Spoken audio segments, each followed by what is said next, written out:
Agora eu vou passar a palavra para a doutora Fernanda, que é representante da OAB no nosso conselho.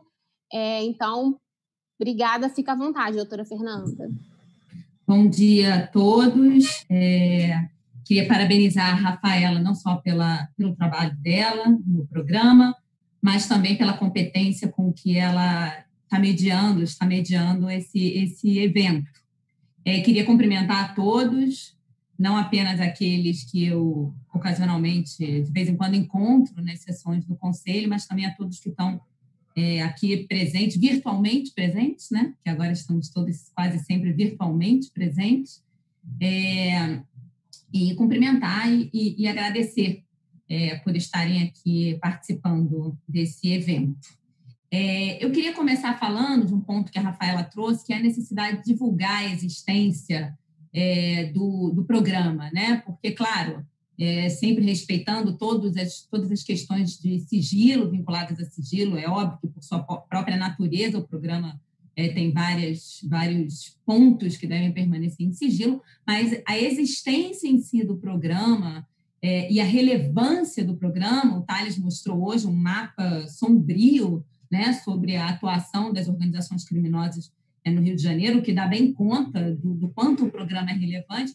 Então, eu acho que a existência e a relevância do programa devem, sim, ser divulgadas, porque me parece, se a gente perguntar para pessoas em geral da sociedade civil, pouca gente sabe que existe um programa de proteção à testemunha no Brasil. Então, eu acho que isso é importante porque a sociedade civil em geral deve se mobilizar, sim, pressionando, né? Eu acho que o poder público só estrutura corretamente um programa relevante como o de proteção à testemunha quando a sociedade civil sabe que ele existe e pressiona o poder público para isso, né? E aí eu falo da sociedade civil em geral e a Ordem dos Advogados do Brasil também tem um papel relevante para pressionar e deve cumprir esse papel relevante para pressionar o poder público de forma que o programa seja estruturado. Eu acho que todos os que me antecederam, todos, se não me engano,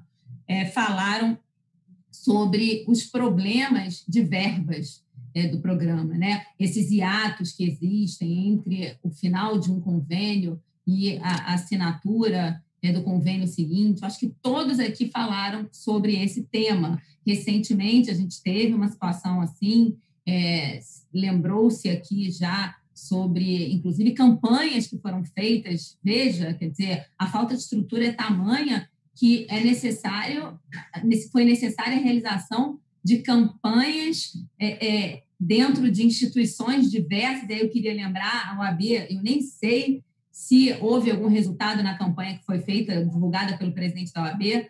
Alguém mencionou aqui que foi feita na Justiça Federal, na Defensoria Pública. Eu queria lembrar que a OAB também participou da campanha.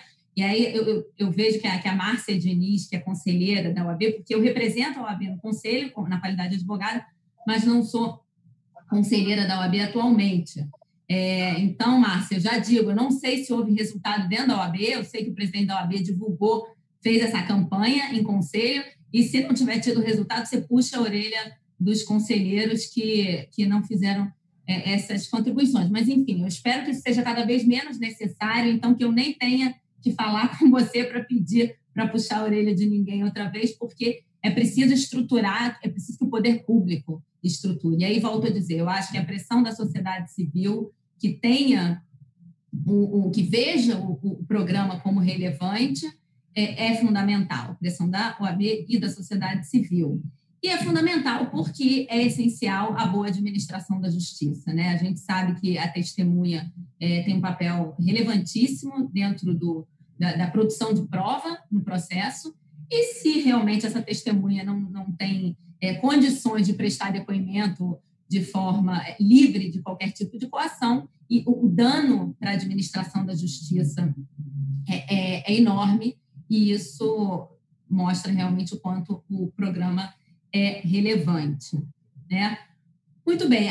E qual é o papel da Ordem? Por que a Ordem tem um papel fundamental junto ao poder público, fazendo essa pressão para que o programa seja cada vez mais bem estruturado, né? A ordem é uma entidade de classe, sim, como se sabe, mas, diferentemente de outras entidades de classe, ela não é apenas isso, né? O artigo 44 do Estatuto da OAB, da Lei 8.906 de 94, fala, assim, que é papel da ordem promover representação, defesa, seleção e disciplina dos advogados, mas é papel da ordem também, é um serviço público, e tem por finalidade defender a Constituição, a ordem jurídica do Estado Democrático de Direito, os direitos humanos, a justiça social, pugnar pela boa aplicação das leis, a administração da justiça e pelo aperfeiçoamento da cultura e das instituições jurídicas. Então, está claro que a lei confere, sim, à Ordem dos Advogados do Brasil esse papel, né? E se tem esse papel, e aí eu ressalto aqui a administração da justiça e os direitos humanos, é claro que a Ordem tem que participar, sim, do programa de proteção à testemunha, e aí participar de duas maneiras.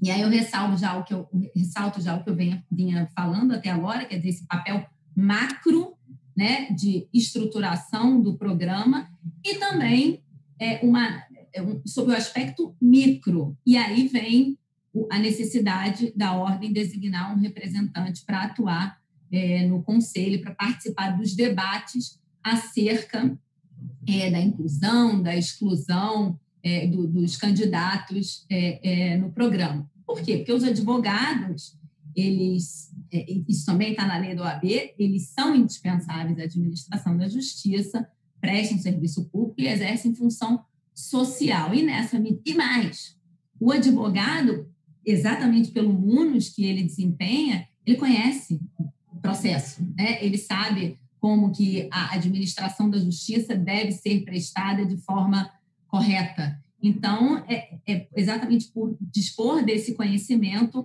eu acho que enriquece o debate, a presença, lógico, também de todas essas instituições que também participam da administração da justiça, a Justiça, o Ministério Público, a Defensoria Pública, e realmente, fazendo um pequeno parênteses, eu queria realmente parabenizar aqui não só a equipe técnica do Provita, quer dizer, acho que a doutora Maria Amélia que mencionou, o quanto eles são abnegados, essa é uma palavra que eu sempre tenho em mente quando eu penso no Provita. Eles são abnegados, né? Independentemente de qualquer coisa, eles estão ali, eles realmente demonstram gostar, amar aquilo que eles fazem. Então, assim, é emocionante. A Rafaela já se emocionou hoje, eu quase me emociono falando deles, porque realmente eles são maravilhosos. Mas o Conselho também, né? O Conselho, os integrantes do Conselho desempenham um papel fundamental, representante da Justiça Federal, do Ministério Público, dos Ministérios Públicos, das Defensorias Públicas, então isso tem que ser ressaltado. E o advogado, então, o representante da OAB, acho que desempenha também um papel fundamental por isso, por conhecer o processo. E aí eu toco num ponto, Márcia, que eu acho fundamental que a OAB fique muito atenta também. É um ponto delicado, é um ponto que talvez seja polêmico, e eu já fui do Tribunal de Ética e Disciplina da OAB durante muito tempo, e acho que a OAB tem que estar muito atenta ao papel do advogado em situações como essas, em que testemunhas são ameaçadas, porque testemunha, eu nem vou falar, isso seria o óbvio, o ululante, eu acho que não precisa falar, de situações em que advogados, de alguma forma, participem de situações como essa, né? Eu acho que eu não preciso nem esclarecer nada a esse respeito, é óbvio que isso deve gerar uma consequência muito grave. Mas a gente não pode esquecer que o advogado atua contenciosamente em autos de processo, mas o advogado tem uma função consultiva em relação à postura do seu cliente também. Não só dentro do processo em si, quando ele está sentado ali no banco dos réus, mas também em relação à postura que esse cliente tem em tudo aquilo que se relaciona com o processo. E aí entra essa questão da ameaça à testemunha. Eu sei que o ponto é polêmico, eu sei que é uma responsabilidade que eu estou aqui propondo que se atribua ao advogado, mas mas é uma responsabilidade que o advogado... Não, obviamente, responsabilizar o advogado por atos que a sua revelia o seu cliente cometa. Claro que não estou dizendo isso. Mas deixar claro para o cliente o quão grave é uma conduta como essa é papel do advogado, sim, na minha opinião. Né? Apontar qual é o crime que ele está cometendo, se ele se aproximar de uma testemunha e, de alguma forma, tirar a liberdade dessa testemunha, é papel do advogado, sim, porque o advogado tem o papel de apresentar, de orientar o seu cliente a respeito dos seus limites dentro do processo e fora dele naquilo que se relaciona com o processo. Então, por isso, eu acho que... E quem mais teria esse contato tão próximo com o potencial ameaçador da testemunha que não o advogado, né? Então, nesse ponto, não é o... Claro, é possível que dentro de uma audiência o promotor comente, olha, o senhor não pode, ou o juiz também advirta o réu nesse sentido, mas a relação de confiança que o advogado tem com o seu cliente torna obrigatório, sim, que ele oriente seu cliente e apresente os limites daquilo que ele possa fazer no exercício de sua autodefesa, né? Então, é por isso que eu realmente entendo que o advogado desempenha um papel fundamental, sim, e acho que mesmo a leniência, se o advogado não orienta corretamente, isso poderia gerar alguma consequência, ainda que ele não participasse diretamente de algum ato como esse, o fato dele não orientar corretamente, na minha opinião, já poderia gerar uma consequência para o advogado, assim. Então, para resumir, e eu não vou me estender, eu entendo que a ordem tem esses dois papéis, o papel macro, junto ao poder público, que é um papel estruturante em relação ao programa, né, mais amplo do conselho. Então, acho que sim, a ordem tem que estar muito atenta a isso, através dos seus presidentes, em âmbito estadual quanto em âmbito federal, os presidentes dos conselhos dos estados e o presidente do Conselho Federal do OAB deve estar atento, sim, e acho que tem condições de pressionar o poder público, a gente vê que tem, e, por outro lado, os advogados, particularmente, acho que tem não só o advogado que representa a Ordem dos Advogados no Conselho, no caso do Rio de Janeiro, eu e agora a doutora Márcia Diniz, mas o advogado no micro, no caso concreto. Eu acho que ele tem um papel fundamental nisso, de forma a demover o seu cliente de pensar se querem realizar uma conduta como essa. Então, eu acho que sobre essa questão do papel da sociedade civil era isso que eu tinha a dizer. Eu vi que tem espaço para perguntas, inclusive, no final. Eu queria terminar dizendo que é uma honra para mim integrar esse conselho e convidei a doutora Márcia para integrar também. Eu tenho certeza que ela também está muito honrada de representar a OAB no conselho e me coloco à disposição para eventuais questionamentos no final. Muito obrigada, Rafaela. Fernanda, muito obrigada, doutora. Eu achei excelente, super relevante essa questão do advogado. Eu acho que nem eu tinha pensado muito nisso ainda, e assim, você trouxe isso, deu um estalo, assim, excelente. E antes que eu esqueça, para no final a gente pensar até no advogado do Provita, não sei, talvez um termo de cooperação técnica com a OAB, de uma carteira com nome fictício, talvez, não sei, porque acaba se expondo muito também, né? Talvez seria uma coisa que a gente possa, sei lá, criar um grupo de trabalho, enfim.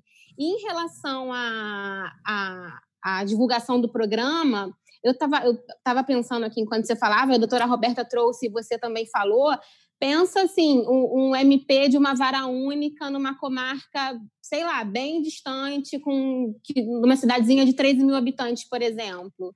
Acho que não sabe, assim, né? O sistema de justiça não tem dimensão de que existe um programa como o Provita no Rio de Janeiro, né? Por isso da importância da divulgação. Mas, enfim, vamos deixar para o final para a gente debater isso. Agora eu vou passar... Obrigada, muito obrigada por representar brilhantemente a OAB no nosso conselho. E eu vou passar agora a palavra para o doutor